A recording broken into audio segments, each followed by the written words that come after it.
What is up, guys? Control here in today's video is going to be on the first deck to hit diamond in all of Legends of Runeterra. And that would simply be just Xixo's Braum Z deck. So Ionia is definitely very strong because of a couple key things. One, access to a ton of elusive cards that are super good at going face. And two, access to Deny and Will of Ionia. One for removal and two for denying large spells your opponents can play against. Now the interesting part is the Freljord part, because you wouldn't really think that you would want Braum in an aggro deck, but Braum is very, very good at winning these mirror matchups for you because, well, you can just taunt your opponent's Zed and kill a Zed before, their Zed can pop off. That goes for basically any small-ish minion that Braum can go into. And he actually gets upgraded fairly quickly, and the Poros end up doing a lot of work. Also, Take Heart and Elixir of Iron are very, very good just with Zed or any of your elusive minions as well to buff them up, keep them healthy, and keep them alive. You also have Omen Hawk, which will then buff the two minions on the top of your deck by +1/1. Which ends up being super impactful early game for one, trading, and two, just pushing face damage.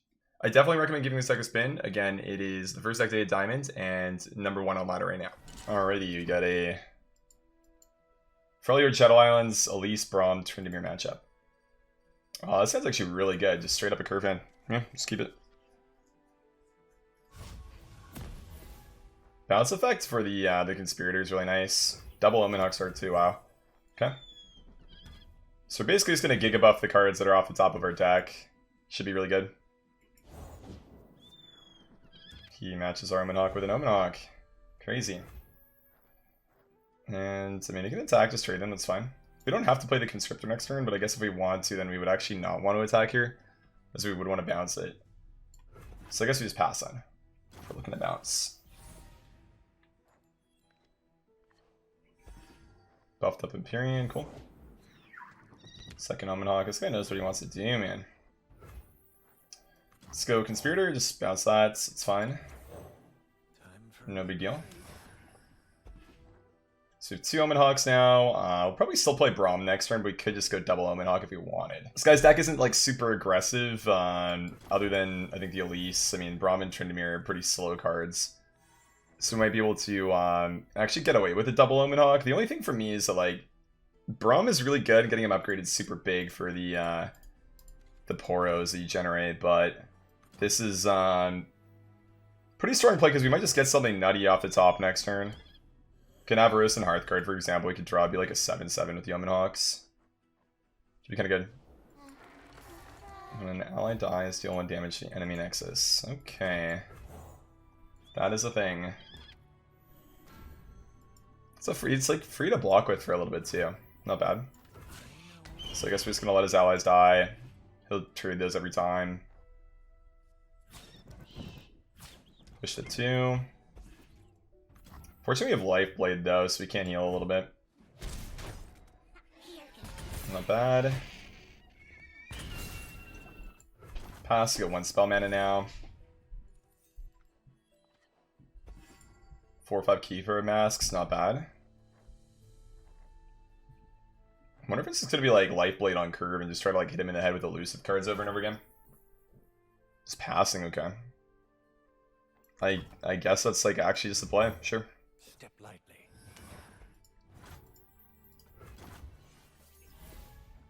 So we can attack right away if we want. It does give him time to develop things, obviously, but alternatively we can play a little bit slower. Maybe play like Mask and Braum and then just try to do some stuff with Braum if he plays like maybe one big guy or something. Kind of okay with that. Let's just get the Braum out and then go for masks.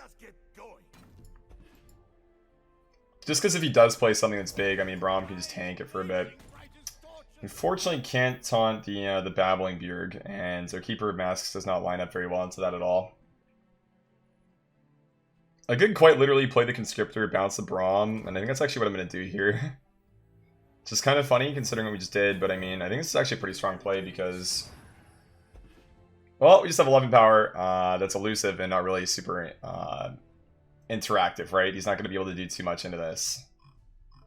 And, like, he can't block with the Babbling Bjerg, right? It's not going to be something he can do. We're just going to have, Constrictors going face. And that's kind of about it. Okay, so we're just going to drag the cards. And hit him in the head. Okay, not bad.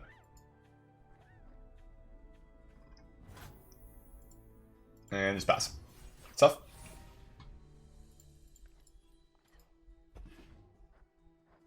Plays like one big card, the Will of Ionia is pretty sweet. I also think that if he has the Runation, he can play it here. Okay. So, I mean... Could sap that if we want. I don't think it really matters, though. I mean, realistically, we're not really blocking with anything. I guess we could block one of them with the Bjerg in case he does clear the board somehow next round, but I don't think that's really going to happen. So you draw something that costs more than 5, you get a Hearth card, that's fine. Pretty solid card. And we just save our 3 spell mana. Let's block the Hearth card, I guess. And do the 5, doesn't really matter. And then, you know, we don't give him the opportunity to kind of react with a slow spell next turn because we're just going to attack right away. So we can just pop off and say, hey, you got a faster burst spell or we win. I think a win is going to be the outcome most of the time. Pass. Start our turn right away. I mean, he has 4 mana left. He can't do stuff. Can't like Grasp with the Undying. That's 5 mana. One of our... I think it's only when one of your minions dies the Black Spear is active, so you couldn't do that. Okay. That's fine. So we can Black Spear the 3-2 now by doing that. That might be... like, it might not even be the draw. It might just be that he's looking to do there. Let's pass. Okay, the Black Spear, yeah. Wait, but that's just gonna be a 5-1 then. It's not gonna die, but I mean, okay. So I guess his game plan is to play some form of an AoE card next turn then? But I mean, even if just these two connect, we still win. So just attack right away. And I'm not sure for 7 mana what fast card would save him here, so I think we should just win. Take Frostbite? Sure. Is 4 mana. Double Frostbite, maybe? Okay. And he's looking for a Black Spear, I guess, then. So if we sap this, then it doesn't die, right? Which means then he can't Black Spear a 3-2. So we should be able to solidify the victory by doing that, I believe. Play any non-card games recently? I play League of Legends and TFT pretty casually right now. Okay. Jinx Zed versus Zed Braum. I think with Braum we should do pretty well in these matchups because we can just like challenge his cards. Speak of the devil. So I think we do just maul like this. What is Braum's card? It's actually pretty good though. So I guess we keep Braum then. If we're thinking like specifically about Zeds and Jinxes, I mean being able to give a minion plus 3/3 damage is really strong, right? And also if he just like removes one of our Braums, then I mean we have a whole another one. This curve though, definitely not ideal. I'd say it's kind of bad. It's not shaping up to be perfect.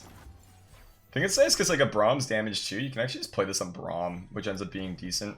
I wonder if I would actually prefer to play the Hawk here, if I would just like to Braum by himself on curve. Zed is also like a decent play here. I think I actually do like holding the Hawk, just passing, getting 3 spell mana. Because like, we have a pretty solid curve, right? Like we go 3-drop, then a 3-drop and a 1-drop. Let's get the block, it's fine. Pass again. Okay. Elixir of Iron's decent. We have all our spell mana, so it's going to work out quite well for us. So we could scale Braum first, we could go more aggressive with Zed. I feel like I would rather play Braum first, to be honest. I think the faster you get him upgraded, the more broken he's going to be, right? Like, this is just such a strong ability. The fact that he has regeneration is so nice as well. Okay, just taunt. Start scaling.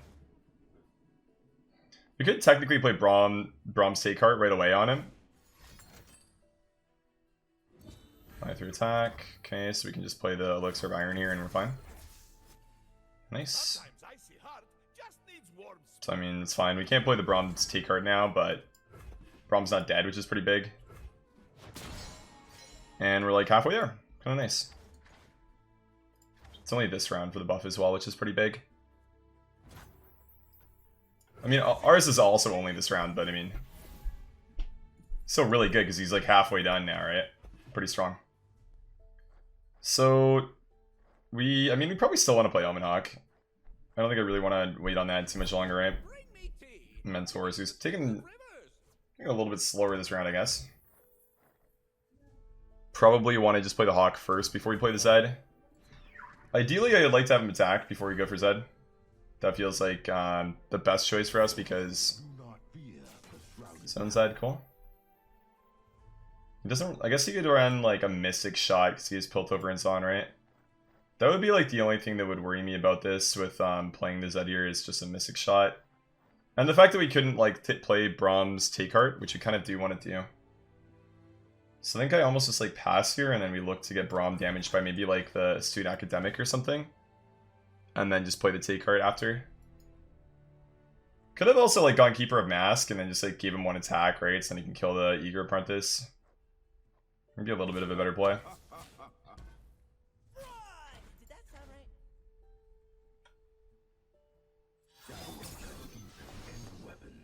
I think that playing around this stuff is actually quite good for us though. Just sack the Omen Hawk, save 4 health, don't let him upgrade the Zed. And you know, play for the Take Heart, try to buff the Zed up. Or buff the Braum up so then we can then challenge the Zed and kill it that way. I think that's just a much better play overall.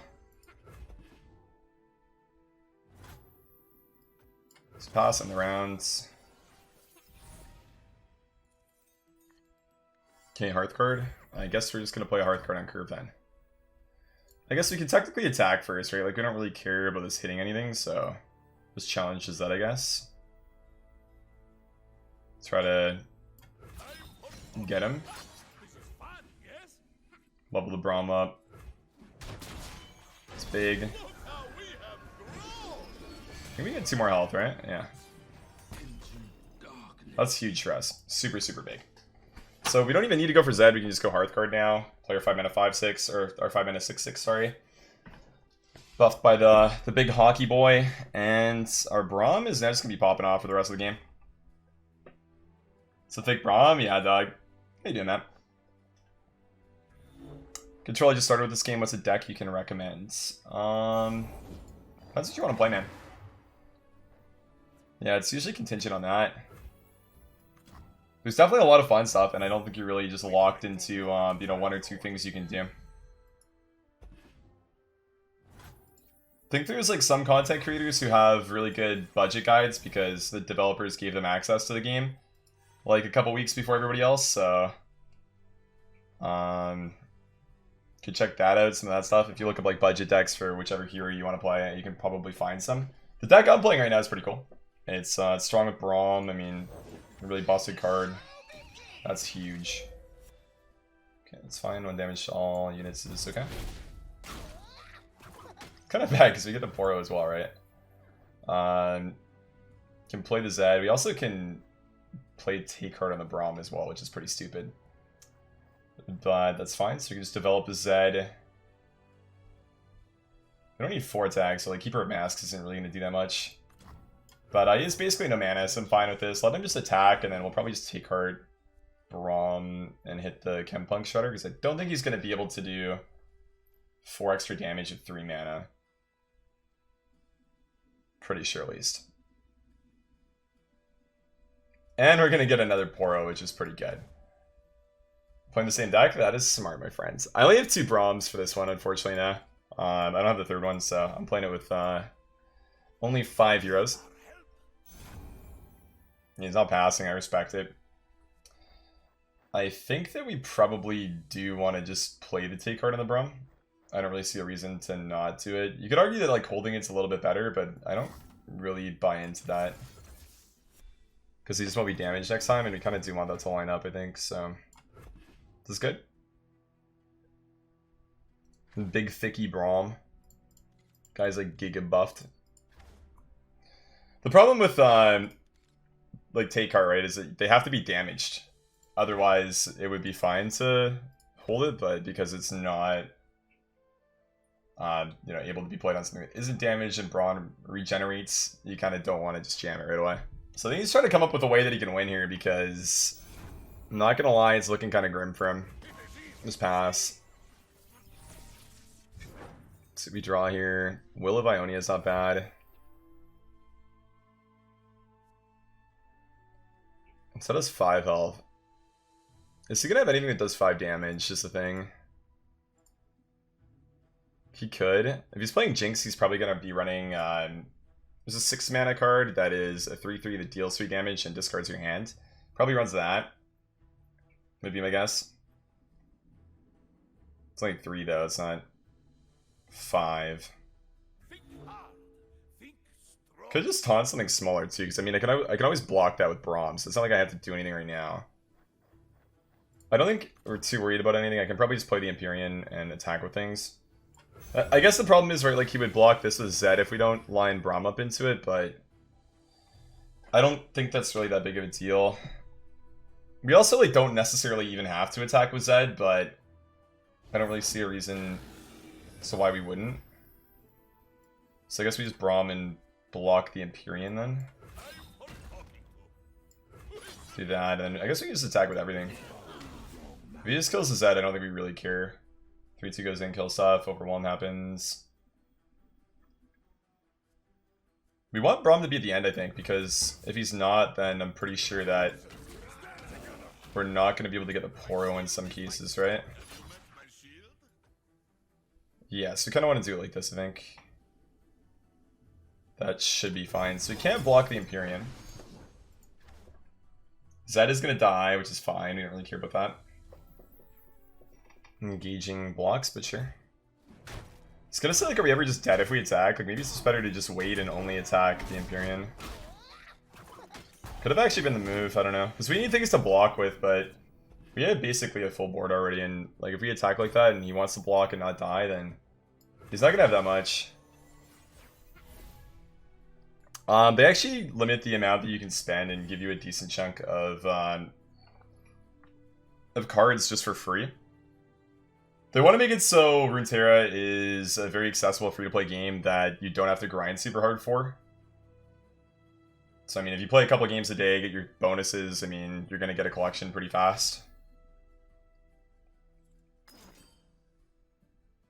Okay, I mean, sure. Crazy Mystic Shot, wow. Our Zed's gone, guys, what are we going to do? I am just so lost and confused now. Play the Shadow Assassin.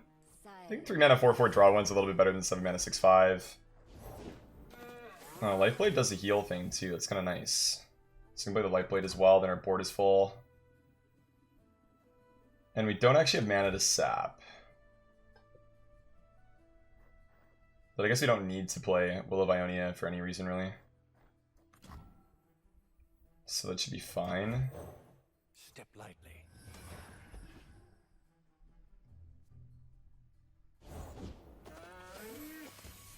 Double lifesteal, what will we want? We pass.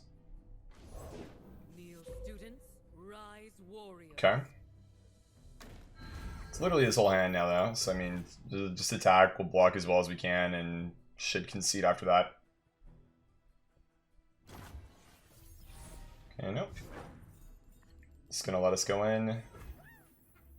Do we have lethal with our... Oh, we're actually 1 off, dude. We're 1 off with our elusive cards. We do have the Poro, though. So I think we technically have lethal if we taunt the Keeper of Masks with Braum, because then we get the Overwhelm, 1 extra damage, because everything else has 2 health. So we should actually still have lethal here, I think.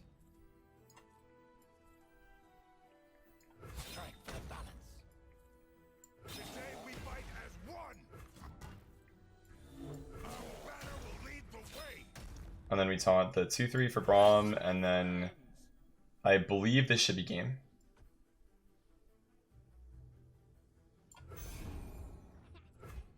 Yeah, GG, okay.